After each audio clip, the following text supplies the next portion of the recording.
ڈرو نا، وہ دیکھو پردیس میں حسین ابن علی تھوڑی دیر پہلے حضرت علی اکبر کی لاش مبارک اٹھا کے لائے ہیں اور لا کر کے خیمے میں رکھی ہے، لیکن انہیں پتا ہے کل بھی تو جانا ہے نا، انہیں پتا ہے نا کتنے کو سال جینا ہے، بالآخر جانا تو ہے نا، موت بستر پہ بھی آ جایا کرتی ہے، لیکن جو میدانوں میں ڈٹ کے رہتے ہیں ان کو تاریخ ذرا زندہ رکھا کرتی ہے۔ کمزور زندگی نہ گزارو، ڈری ہوئی زندگی نہ گزارو، اور یہ کبھی نہ کہو ہائے حسین۔ ہم ہائے حسین والے نہیں، ہم واہ حسین والے ہیں۔ ہمارے بزرگوں نے ہمیں یہ سبق دیا ہے، ہم نے کہنا ہے واہ حسین۔ کیا کمال کر دی امام علی مقام نے، واہ حسین آپ کی عظمت پہ قربان۔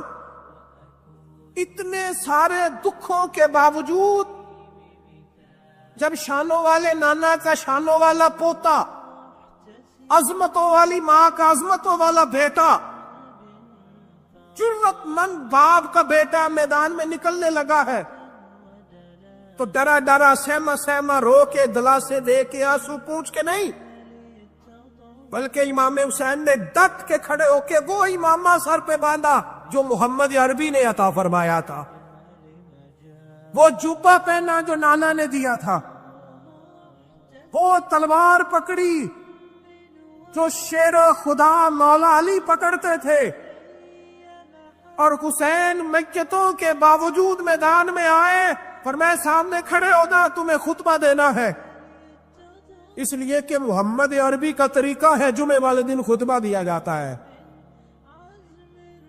پورے وثوق سے اتمام حجت کیا، اور حسین ابن علی ایسے تو نہیں تھے کہ ڈرے بڑا تھے تو ان سے تلوار نہیں چلی، انہوں نے تلوار چلائی، جو ایک ایک دو دو کر کے آتے رہے وہ کٹتے رہے، وہ کٹتے رہے، پھر آواز ایک گونجی پیچھے سے، وہ اکیلے اکیلے کیوں جاتے ہو؟ تمہیں پتہ ہے علی کا بیٹا ہے، علی کا گھر تو وہ گھر ہے کہ جس گھر کا ہر ایک بچہ جسے دیکھو وہی شیر خدا۔ معلوم ہوتا ہے اکیلے اکیلے جاتے تو تم چہرے کی روشنی نہیں دیکھ رہے،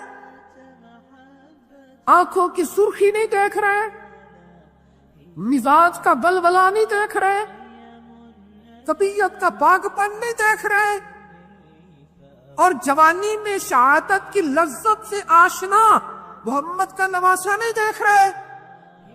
ذرا مل کے جاؤ، ہاں ہاں حسین ابن علی شہید ہوئے ہیں پر شان و شوکت کے ساتھ، ہاں ہاں حسین ابن علی دنیا سے تشریف لے گئے ہیں پر عزت وقار اور عظمت کے ساتھ، ہاں حسین ابن علی کا سر کٹا ہے، مخالف نے تو اپنی طرف سے نیزے کی نوک پہ چڑھایا تھا، پر حسین کا سر بول بول کے کہہ رہا تھا دیکھ لو میں کٹ بھی گیا ہوں پھر بھی سب سے اونچا ہوں،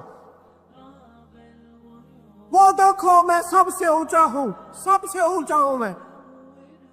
اے حسین ابن علی، کسی نے ایک بات کی تھی، اس نے حد کر دی، اس نے کہا مورخ تو کتنا کو لکھے گا، خطیب تو کتنا کو واعظ کرے گا، او مصنف تو حسین ابن علی کی شان میں کہاں تک بات کرے گا، تو میرے امام کا باکپن، ان کی جرت، ان کی طاقت، ان کی ہمت، ان کا کمال، ان کا صبر، ان کی استقامت، ان کا حوصلہ، ان کی جواں مردی، ان کی ہمت کتنی کو بیان کرے گا، تو رہنے دے۔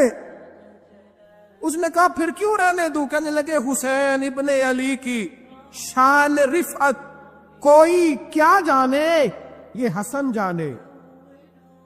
حسین ابن علی کی شان رفعت کوئی کیا جانے، یہ حسن جانے، یہ علی جانے، یہ نبی جانے یا خدا جانے۔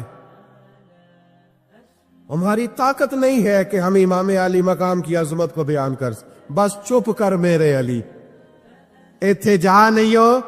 امام کا تذکرہ بندے کو جوان کرتا ہے، ہمت کرتا ہے، جینے کا حوصلہ دیتا ہے، میدانوں میں کھڑا کرتا ہے. لہذا طاقتور بنو، با ہمت بنو، کربلا کے واقعے سے طاقت حاصل کرو. لوگوں نے اپنی بادشاہیاں قائم کرنے کے لیے بڑے بڑے قتل کیے. ہلاکو خان نے انسانی کھوپڑیوں کے مینار بنائے. لوگوں نے بڑے بڑے ظلم کیے، جبر کیے، خوف اور ہراس پھیلایا. اپنے اقتدار پکے کرنے کے لیے بڑے بڑے جبر کیے. پھر کیا ہوا؟ ایسی ایسی بیماریاں لگی جن کے علاج ہی کوئی نہیں تھے دنیا میں. بھری ہوئی تجوریاں، پیسے باہر گر رہے ہیں، پر ڈاکٹر کہہ رہا ہے تیرا مرض ہی وہ ہے جس کا علاج ہی کوئی نہیں. اللہ تبارک و تعالی کے قانون سے جب لوگ ٹکراتے پھر پاش پاش ہو جاتے ہیں. حر بن یزید امام حسین سے کہنے لگا مجھے حکم ہے آپ کو روکنے کا، آپ آگے نہیں جا سکتے. اور بھائی بچے ساتھ ہو، صحرا کا علاقہ ہو، تپتی ہوئی ریت ہو، اتنے کٹھن اور سخت حالات، چاروں جانب موت ہی موت، دور دور تک اپنوں کا نام و نشان کوئی نہیں، اور اکیلے فیصلہ کرنے والے امام حسین. باقی سارے بچے ہیں یا عورتیں، سارے بڑے اکیلے. فرمایا ماننے والا کھاتا، بولیے ماننے والا کھاتا.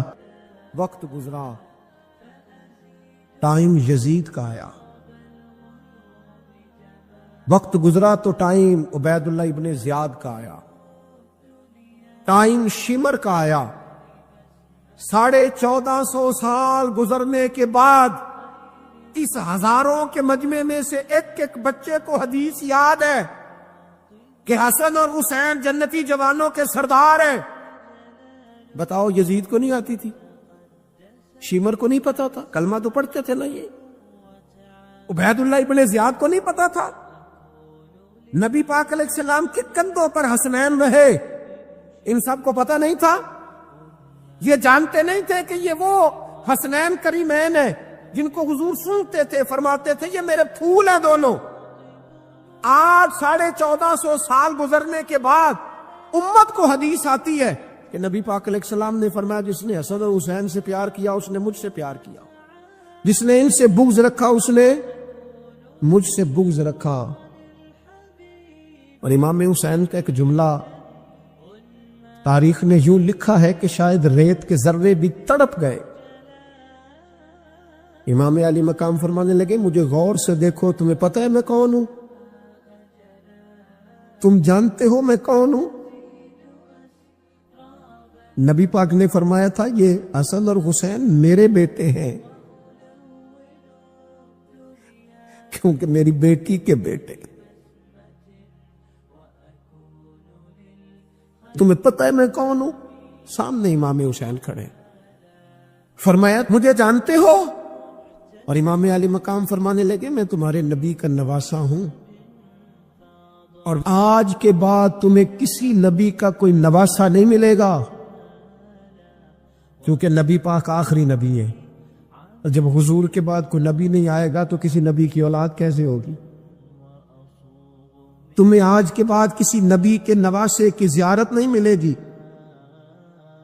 میں کیسے آپ سے یہ بات آپ کو عرض کروں کہ سامنے حسین ابن علی بھی ہوں تو لوگ نفس کی خواہشیں پوری کرتے، لوگ اپنی کرسیاں پکی کرتے، لوگ گورنریاں پکی کرتے رہے، لوگ گڈ بک میں جانے کے لیے ایک دوسرے کو شاباشیاں دیتے رہے، جشن ہوتا رہا.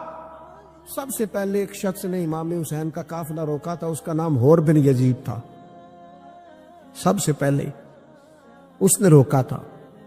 وہ ایک لشکر کا سپہ سالار تھا. جب امام حسین رضی اللہ تعالیٰ عنہ نے خطبہ پڑھا نا تو حر یزیدی فوج میں تھا. واپس گیا اور عبید اللہ ابن زیاد سے جا کے کہنے لگا، یا جو بھی وہاں لوگ موجود تھے یزیدی فوج کے، ان سے کہنے لگا تم نے تو کہا تھا کہ صرف راستہ روکنا ہے، تم نے تو کہا تھا کہ صرف ان سے کچھ منوانا ہے، تم نے تو جب مجھے بھیجا تھا تو کہا تھا کہ بعد تھوڑے معاملات ہیں. کوئی سچ بتاؤ، نبی کے نواسے کو شہید کرو گے؟ تم نے تلواریں نکال لی ہیں، نیزے نکال لیے ہیں، تیر نکل آئے ہیں، تیاری مکمل ہے۔ کیا حسین ابن علی کی گردن پر خنجر چلانے لگے ہو؟ سیدہ فاطمہ کا جگر پارا شہید ہوگا، کیا یہ خبر سچ ہے؟ یوں ہوگا؟ تو کہنے لگے ہاں یہی حکم ہے ہمیں، یہی تیاری ہے، یہی پروگرام ہے، یہی پلان ہے، یہی ہوگا۔ کہنے لگا میں اور آپ تو مدینے والے رسول کا کلمہ پڑھتے ہیں، تو کیا محبوب کے نواسے کو ذبح کرو گے؟ جناب علی اکبر کو جن کا چہرہ رسول پاک سے ملتا ہے، حضرت قاسم بن حسن کو،